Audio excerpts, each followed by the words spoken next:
My name's Rich Harrington, and I'm super excited. I ordered the Loupedeck control surface for Aurora HDR, and it just showed up. I want to walk you through how this works. It's really cool. It gives you tactile, hands-on controls for your photo editing. So let's go ahead and take it out of the box. Now, first up, real straightforward, just going to arrive in the mail when you place your order. Nice packaging here, I like that, real class. We'll slide that out and just unbox here, nice and easy. And inside is the control surface. So you can just slip that on out, and it's got a simple USB connection. So just remove the paper sleeve here. There we go. And it should plug into any USB port on your computer. Just line that up and connect. Now, inside the box is the instructions. There are 2 cards here. Easy enough. The first card just gives you the setup instructions of where to go, and the second just contains some extra details, general warranty information, things like that. Let's go ahead and set the box aside, and I'll spin this around so I can access this. In order to use Loupedeck, follow the URL in the box and go to loupedeck.com/setup. This will take you to a page where you can download the software and the user guide. Just download it for Mac or Windows, and you can feel free to pull down that user guide as well. Once you've done so, you can launch this and simply install the software, and it will walk you through all the steps that are needed. Once it's done installing Loupedeck, just launch Aurora HDR and make sure you have the latest version installed. Loupedeck support is brand new. Now, I've already opened up an image inside of Aurora, and I want to show you how instead of driving things with the keyboard, I can actually just use the control surface to refine things. There's a whole series of buttons here that do different tasks to make it easy. For example, let's bring up the presets here, and you'll notice that I have buttons labeled P1 through P8. This makes it very easy just to audition presets. And as I press these, it steps through each one, making it really simple to adjust. And I can easily pick which one I want from the first 8, making it easy.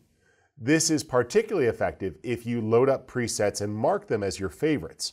Remember, in Aurora, you can just click on the star icon to add a preset to your favorites group. This way, I would suggest load your favorite top 8, and it's just a simple press to switch between those and quickly add them in. All right, let's go ahead and reset this image here, take it back to the top, and I want to show you some of my favorite controls. Now, right here is the HDR basic section. This is what drives all of the primary image adjustments, and these are really easy to use. You'll see that we have control knobs here for all of the primary adjustments. I can start here with exposure, and instead of moving the slider, just dial that in till it looks to be a good exposure. I'm going to lift that slightly. Increase the contrast just a little bit, or take it down there to actually bring out a little bit of the white and see more of the tire detail, but put a little clarity in. In this case, a lower contrast image with higher clarity is really bringing out the details down here in the tire that I like. Now that I got the exposure and the tonality right, I can really go after the white and black point to refine contrast. And there's great dials for that. I can just take the black point here and dial in a nice rich black while simultaneously lifting the shadows. And it's just really natural to dial in the recipe that you like. Recover the highlights a little bit and pop the white point. And I like being able to look at the histogram and the image while making these tactile adjustments. Now, if you're making an adjustment and it doesn't feel right or you just want to reset it, that's easy. All you have to do is press on one of the dials here, and it actually resets the adjustment. So this makes it simple if you need to quickly take something back to a default value. Just press and it resets. And that makes it really easy to dial in what you want. Now, that's been great. I've been able to get exactly what I want. Now, there's also a before and after button that you can press. And pressing that will bring up the before and after split screen so you can see how the image looks. Let's go ahead and press that again to exit. Now, besides the ability to adjust tonality, you can also dial in the right white balance, and this is so much easier with physical controls. Rather than sitting here and just nudging the slider along, trying to find the right value, I can just take a nice slow turn. Using the white balance slider here lets me dial in the temperature. And then the tint slider lets me refine this. That looks good. Where this really shines is the ability to make HSL adjustments. This is one of the most powerful ways to control the color and tone in your image.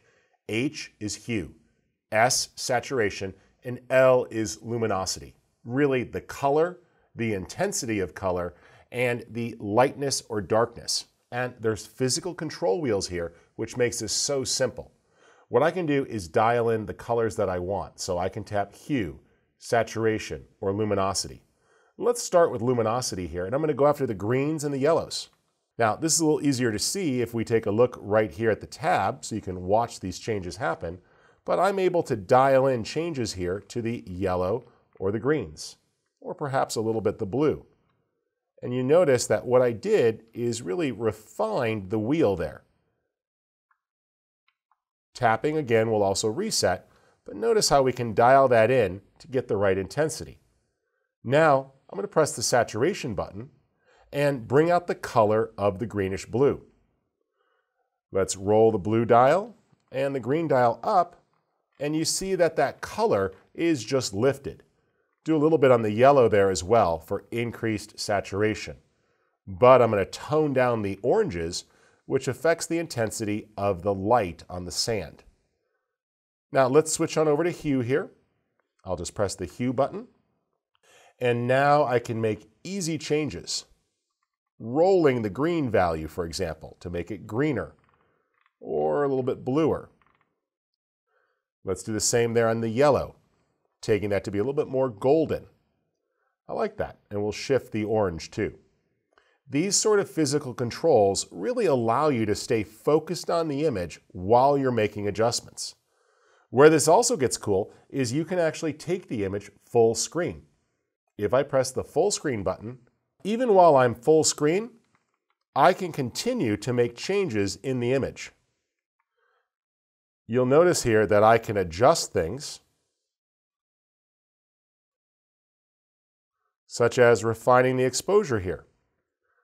What this is nice is that the interface can actually disappear, allowing you to continue to make adjustments to the image itself and dial in the look that you want without actually having to look at the user interface. This gives me a beautiful full screen image. I can just look at my photo and enjoy it and make all of my primary controls to exposure, tonality, contrast, color, and it's really nice to work. When you're done, just tap that button for full screen and you'll go out of full screen back to the regular user interface. Need to crop an image? No problem. Just press the crop button here and you can actually dial in the crop. Now it's doing set increments here and jumping, but if I press the function key here and turn, you see that it gears down for really fine increments. So I can get that close, right about there, press the function button, and just dial that in exactly until I get the crop that I want. That looks good. I'll just adjust that slightly using my mouse. There we go. And when ready, press the crop button and it's applied. So I really like that for rotation. It's also going to give you control over the brush size using that same dial. So if you find yourself using adjustment layers, just click to add an adjustment layer, and then maybe I want to dial in a little bit darker at the edges. Well, I'm just going to add a brush. And you'll notice that the dial controls the size of the brush. And I can make that smaller or bigger.